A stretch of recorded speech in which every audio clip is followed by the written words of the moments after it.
Adom 106.3 yakoya ya sayaba na watwa ba pa onsema adu no pepepe. Na okay. Mate. Me de ato me nyankan. Ye yo mban yo man bia wo wiase mu bia. Dan na ye president na do danko Akufo-Addo no ka dia Congo. Ejapade a wo oman ni mu say Africa. Ye wo niema to an extent say ade bia ye de ye wiase, de ye oman, de ye kuro, de ye mpotam, de ye busua.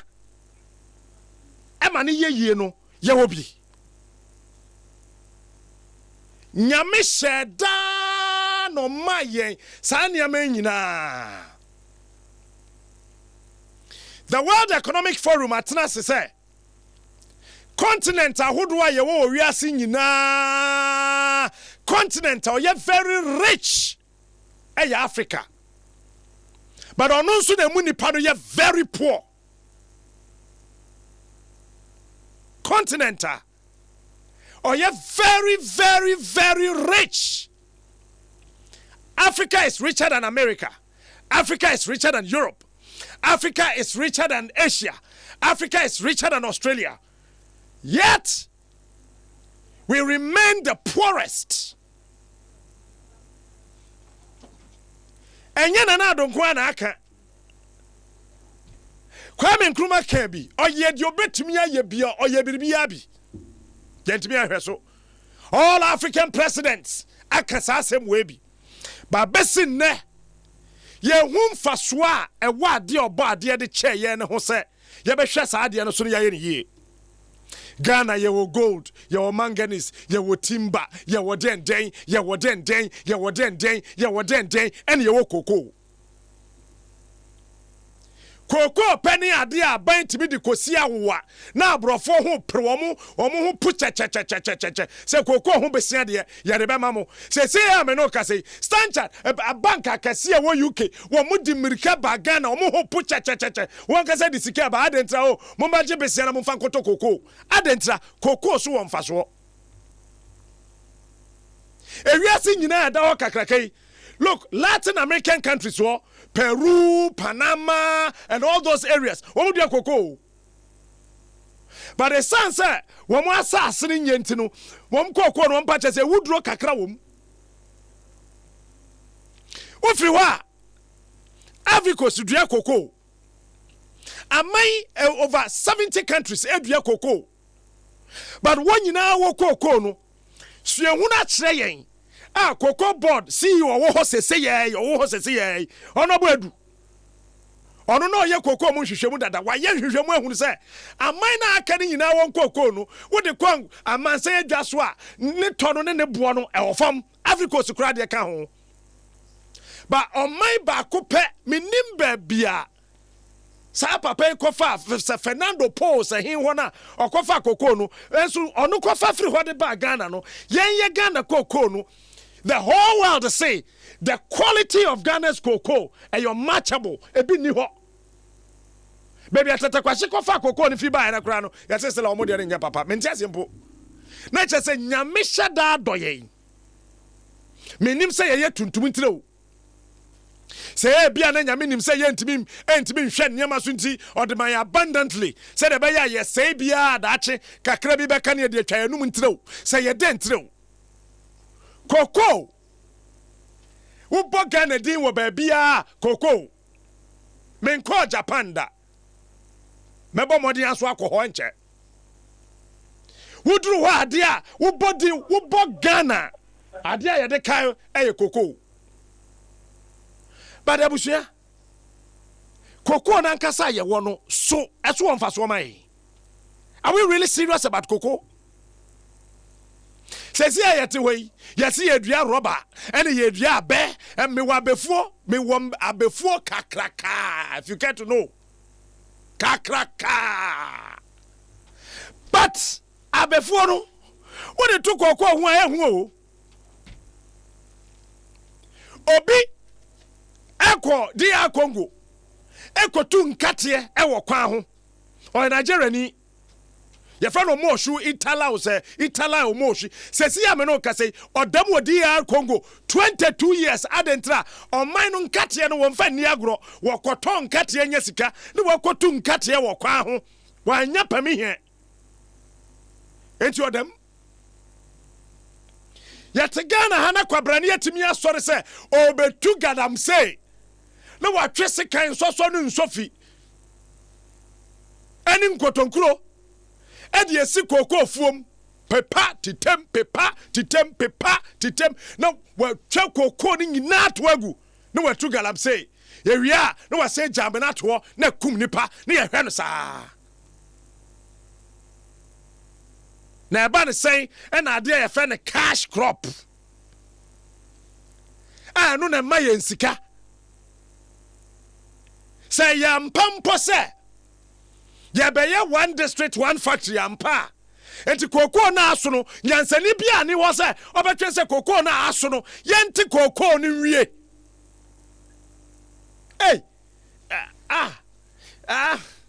yey ya na adwene na agba afremu ana asa ye ni plan ye ni strategy ye ni way for anything anka wo de wo kwatwa koko ato agui DC wo ho MC wo ho wo de fakata ne kwahye ne nsempo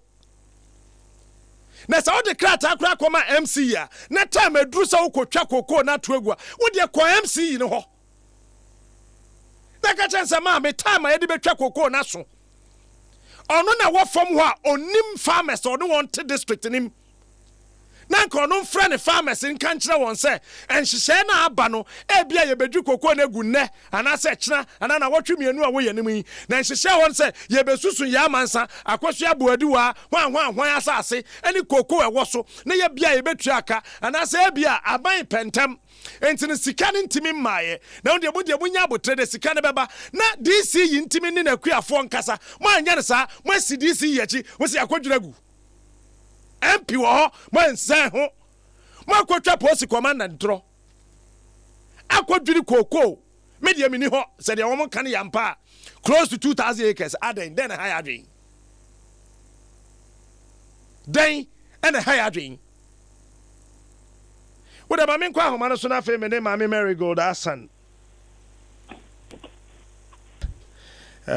on a year MC War Aguna West eno wote me nka ma che mpacho ye jawo na bibia bokode e mpacho nyame adomboko asam ye si wo bensini yimu menim de wonim wo ho so be ka kire me a mpacho me da se papa mi chia obebre mi chia wetefo na no pesu me da wastikes na rank captain na kwenya shronkwa eza mam de yanka samfa ebo ye ne ya watu aguna mensimu me da wasinya kopo no nshira obebre me da se anchari bia na one district one factory bobaze na aguna mensimu ha no yenya two promoters ashasen oye papa bia ofen ben pastel obeye fish farming hu ejuma na kosuo bobikuma cassava processing nti ọhụrụ na yeji mu na wo ba no was one letters ba assembly ma yeji hu kita hu bo bia o de ye de bo won ma one district one factory o kwere nyim ya ye do echi papa nti from me demara na mete de ekwafu bi wo ahoma ahyehe wo kasa na ye fa bi na ide bra James asema mate wo otin kwanyi na patro ko hwe ma de na be advice na mpa otua na monko ho na che de company bi abahwa wo di juma about oil palm processing kwai bibrim oil palm plantation wo diambe nti odene findings by nti immediately na music oil municipal security council for ye share na ye share ni hu de ampa wo di juma bi a ko de wo ma assembly na so ate nti e fra kwa bibrim fo na yefre kwa biblim for sana wo letter o shede o de wo ye bibia o to them no unfortunately community entry one country assembly nti yenyim ho hwe nti ye friend mpachonyo we di kan wo ho nti yefre kwa biblim o ye palm plantation na obe no on so be kan no masem ne mo yefre busuanyini so o za asase no so o de man so ka ho ebusuani so by nti misek your friend security council wo be no betena ho ni ebisa won mo ye ni nyina uncle captain no question ni yehu de asem ni nyina anya de compensation sem ankoye nti mara me mama sadu me catch one day yehu de compensation sem ankoye kwa sande obi ni livelihood ejifini nsema o mote even if asase na yawo zipa o de ye hwe na ye kan ye na akomato yem nti ye besre won ko back won ko hwe value na kokko fu mpanyifo waka ho na won value bia na asase dem make say na wetua compensation dadaw nti e bisa dem ko fa hin na wetua compensation amount at that time was 200 na me bisa da asase no so oye how many acres what's 45 acres 450 acres no so why nam so okay on one go back mpanyifo nyina police commander ye nyina ye wo ho na won value azen na setika wotua mo na akomanto yem no won kan kofo won chase na won san mo won sika fofora akomaboto yem waje pene na wokoi na me hu de ode ye twa na mo sonko na ye ko san de one district one factory o shebai do de ye district implementation support team na ye de boa the one district one factory na ma nsem bi dem ba ye tumi etu ho na mon nti team ni nyina ye ko kwa bibrim one factory o tenkwan ho ni ye ko hwe won dwumedia wozi no kwasem why you one next retire na cheda asase oye pam one next wo ho ti enyu wontina ho madam committee no ye wo nananu won repordo ye wo education forward ye wo nkofo water wo ho light wo ho dwumedi nkofo bebre na wo committee no de ye form team no na enyi kwa bebre mfotina ho ebusuapanyifo ka ho de wezi kan waye ma waye wonyi ebusuafo no ntina ho kromafo no ntina ho na komanto ye mo sande wo livelihood anyi wo japaja anyi won chade wonye hwe mo ya yeku a amameso makomato miyem na woje pini yefi wa na yeko otinkwa krom ye ko share the leadership of otinkwan na ka yesu suyin de ka yepede ye community deba ni nyu kasa na akomato yem ye uncle me realize this ye community deba na on bua sa na akoma wo sor ne nyebusuafo kasai ye pa won chew ebusuapanyimfo wo kro no mun esre won do makoma ntoyem ni yentwa na mo bi ebotumi etu ma aguna west wetuma sanita mpefra na assembly member to nti ye hye ne de onje won consent nyina yani omahene bekasa na omahene so wabem osande ebusuan no we 5 families ofan won apia gogo family na wazi asase ne man na yentumi emiti asase ranom osande ya yeje asase wo wonche na de development na je pene nti ye befie no de you put your talk together quickly namsan ko commander ho the commander asema yenyi na oye wa yete so Sunday timemufo yankofa wode yana komado wa homa hyehyw intino yan hwede bibi dem bokoda akwati anwo ti commander wo so yema ebeye quickly na commander place call wo kwa bibrim dem kofo no wonde de won hot one activities biara until they be santu yeshia na yetu anamon papa na nyama kodu yi Uncle Captain, oye fide yara na traditional council meeting wonye krom traditional council o mahi team Uncle Captain me buko to me pane chode na ombrem no mo support o sande mo kodo wo otenkwan no obeha wa ye nyina ya adwen o sande se krom mafo wo usu de wo kokko de makoko so ye nyina ye nyim kokko ne mfa so nti yemboa na ye ntoye na jepini o sande na so krono de na komado Nana has been in constant touch with me. Now, police commander so. Until Saturday, me kasa wo wefi kesi yudo. Ma me che ja ya ye so far. Engagement any community na ye, engagement any ebusuapanyin fo ya ye. Na music so na monson kwa ye tu na biye na ifo. Tina kamim de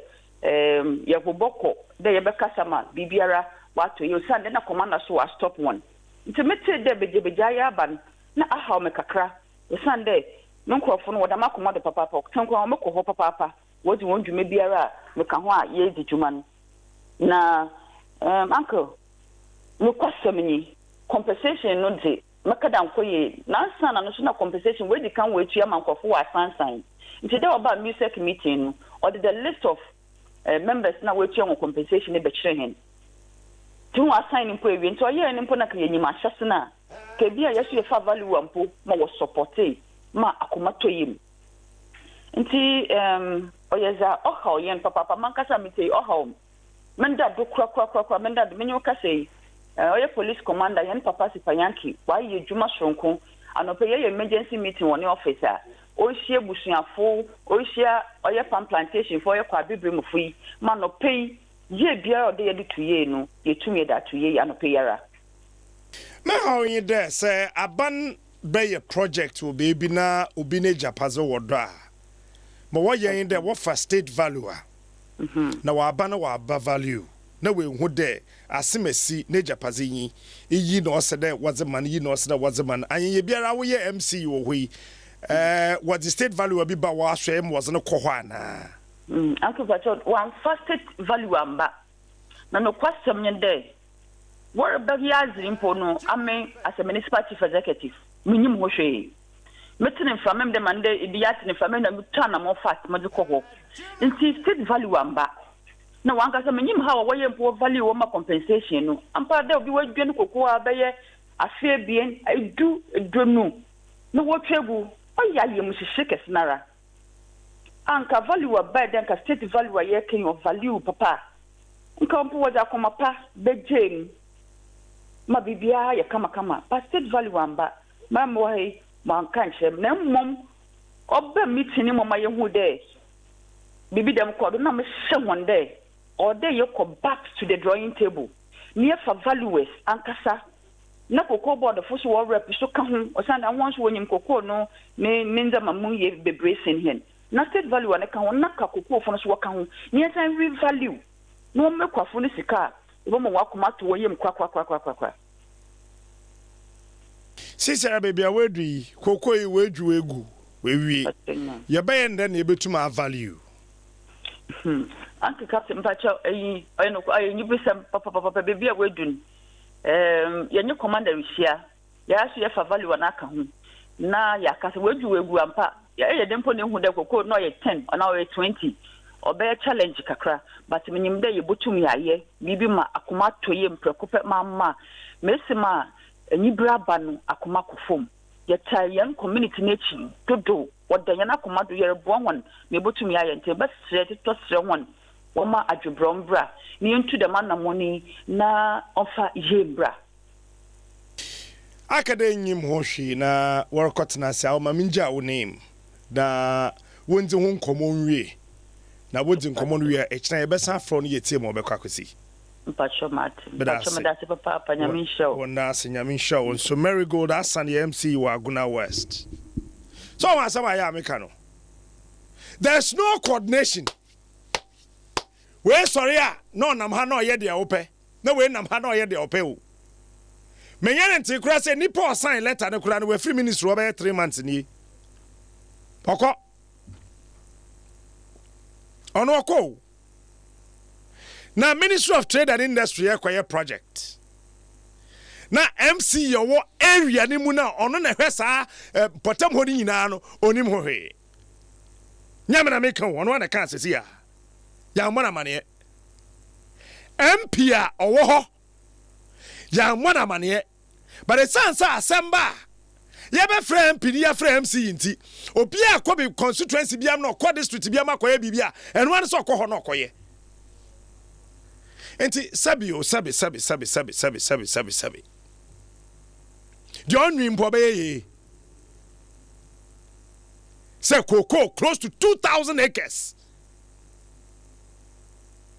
so enti anya ye kura no ye ntwen na ye nte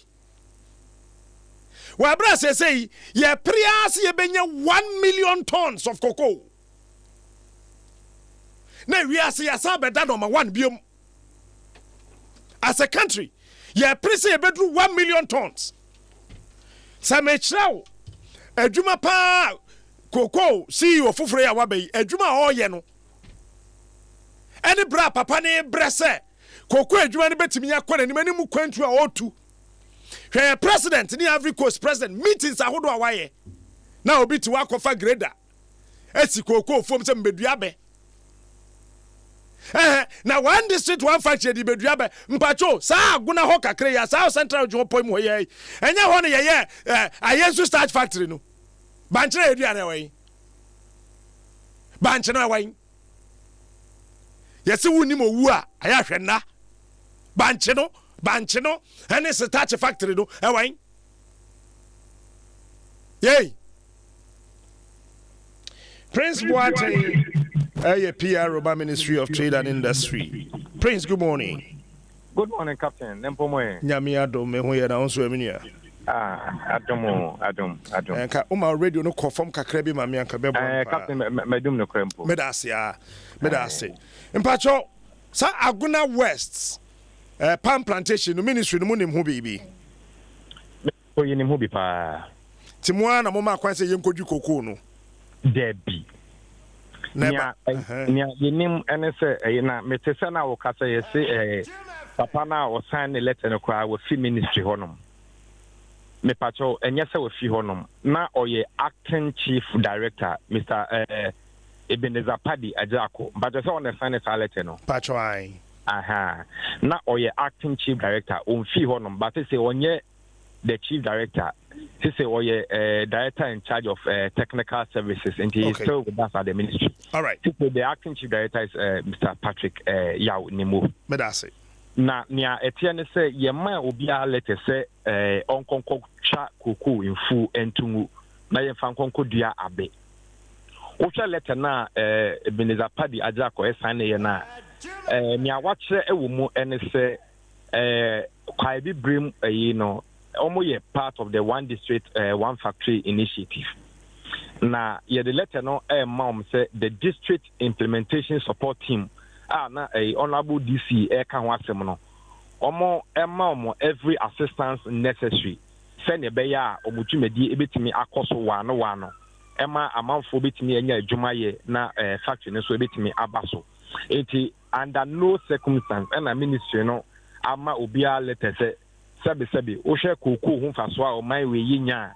yen konko twa kuku mfu entumu na yen fa konko dua abe Ministry of Trade and Industry yenye bibia sa na yenye bibia sa nso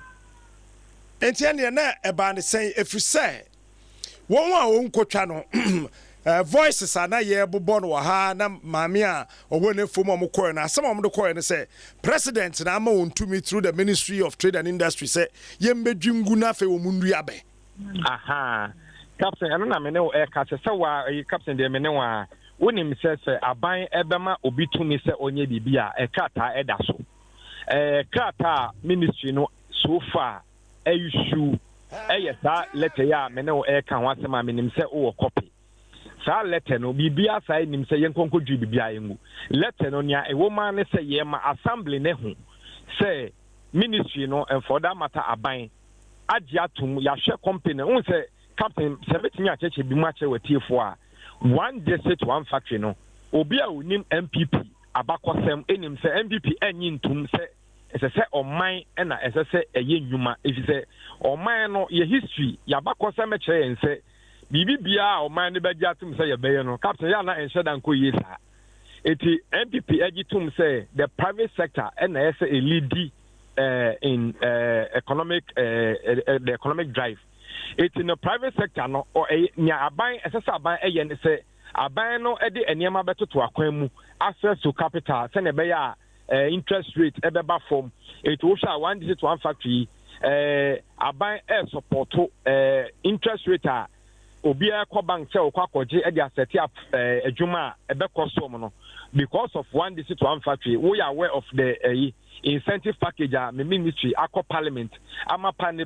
ama kwan say yemfasa ne man adwuma interest rate for one district one factory e wo form o kra eniema in terms of machinery and plants e dey aba as part of one district one factory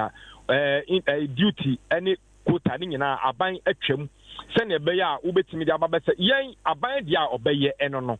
nemom eba se ankwa akra niema e bia asase anka company akwakoje ho abasemu eye ankwa nsase eti se wo kwa wo ya ankwa na so wo ye wadwuma na wo hia obi asase eja ye dwuma wo enesa se wo ni DC through the district implementation support team and tena ministry no ye hu say ye dwen hwe kan hu say bibi sa betimi aba etina ye de sa akwanya eto honom committee DC ewo so MP ewo so ahemfo ewo so district economic planning officer nom no ECG Ghana Water Company sankofo nyina ewo so se ne be bibi bia wo behia ama factory atimi aba so no sankofo ye behwe e de aboa ema onsa ebetimi aka eti wo na se wonim se wo hia asase na asase no wonim se yankwankran asase nkofo no baye ewo so se wotimi apochi ankwankran na ye omontaase no na wo no mo edi ho nkomo mudi nsawo so na ye se ekwan be ne befa sa onsa ebe kan asase senso anya nkwankran asase na eyaban dia eno no na afi aban ebam ne yefa ne se compulsory acquisition the government ebam with compulsory acquisition compensation see tu ade ma sankofo ni ahwe ne yaye ba se enye aban na through compulsory acquisition name be your individual na wo approach ahemfo no ana wo approach the individual landowners na mo no maka na entotue bi esese yetoto no na yatoto etinyame mesre mom ne tete se ya bibi se abaye nim no ye de asaban de ni ana ye hwe ne se ankwankra omo ebam babe ebe bibi di aboa ema oman ma nya adwuma ye no tax waivers tax incentives ne sane man ye behwe ne ye beye nemom se land ho asem akwa ni esese nyina ye ne se wo ma yaso ati ye be approach the land owners no na this ya ma ya we se omu ebihia oni ahemfo akasa ode ne nkoto yugo from say omu hwema ya ntutu bibia president that say me pese me nya nchechembu ye wo ha number 1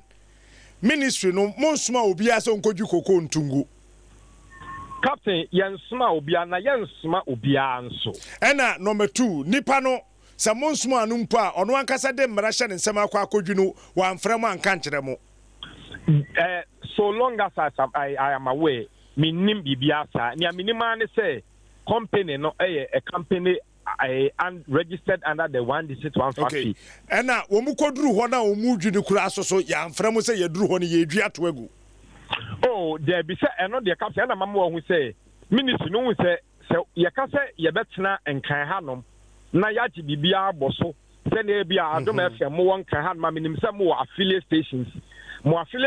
are what grounds no bibi no mo hia information ho no ma omo na mo be from adiasi omo so no mo hwe no ma toto niema eno na ministry no so yansi hu say nti no ya pe the district implementation support team it is expect say any company bia or ye part of ye you know or ye bibia sa yes this BIST na what grounds no omo be collaborate with them are say bibia e betuto yi it yen yati ya na ye mpesa say ye the astronomy na overbearing influence na ye pesa dictate what should go on in the ground but bibi say abaye nimu ye ntena senso nya ye ho say sabi panimu a wayi mframa na wayi na ni ato nchen yati anamom bi esese yetu na ye bam ewese bibia ebekoyi ewo fom no ye behwe ne aye because sabi koko de na mfaso ye nya fi koko ho ya de keto na ya kase ye ntwa koko mu se ye twa koko agudi a na eye won captain ma yenche bibi musu yi nipa na ono ado ne koko fu no asase ne dia no ono na eye na japade eti se ono efo se bia captain ba be asase ne dia bibi na pita captain ede ma no ebeboa no eti obeto na gym no de na asase na ma captain se yemfa nya bibi a eno eye the individual na asem enti eno de aban eni ohye ewo se nipa ne so enti sai hwehwemu na ese hye na ebusa ho se den de kokoba ya akwakoba ne se ni yede ntotoye eto akwama bibia ekoyi na wase president na me pese mi hu an se nya ministry na asoma me da ase na wo hye letter na so aminim se ayi minua akodwofojo ewo bi yo copy wa ha it's been read on radio cra but obey madom na ka wakan metiefo atia na ka obi anwo se letter na Ebenezer Padi agila ko sign ne ye no wan sign ne se yinkotwa kokofu entumu me da ase prince me da ase minia it is a ministry ni nim ho hwe MP constituency ni hye nsa onim ho hwe MC yo onim ho hwe metese yesi aposifuo bi na yesi wodi wonu machi kosusunye ba menyanti police commander ohonka eje yankin kasa onim hu bibia na se onim ho hwea enti sese ya menya nte nkan memfa ne se ono nso onim ho hwe enti hwan de timi hwe Nyankopon ha tasoro ho yanim embu nipa se medigrada kodwim koko ene nkrofomfuo na aberwa a wo 80 years a wu nipa mabo wakoto 80-year-old aberwa wa afuom gina afuom do wo se twon ho fo aberwa gina nchen na minju koko 4 acres ntungu na maame no kwadu no otwa na wabenoa wo fie na wadi oh erade yambe twenka o betwenka o ade yenkwaso nya niam saa wo tumi na makosku ye sei na mama yaba na maja asase asan kwa na pa na ade de kuta wo nsem no ada beti ato no obehu se udwu obi efu agu a be company for wa kubusa abayana mu no oye one district one factory no onfreo onka se kodwigu fancy ha Pan African Savings and Loans, Vitamilk, Greenfield Scientific Herbal, and Franco Trading na so asene and so asene and yede ye faba wosi ade ebrewo nyame yadoma wo kuada ye betwa so na mom tie we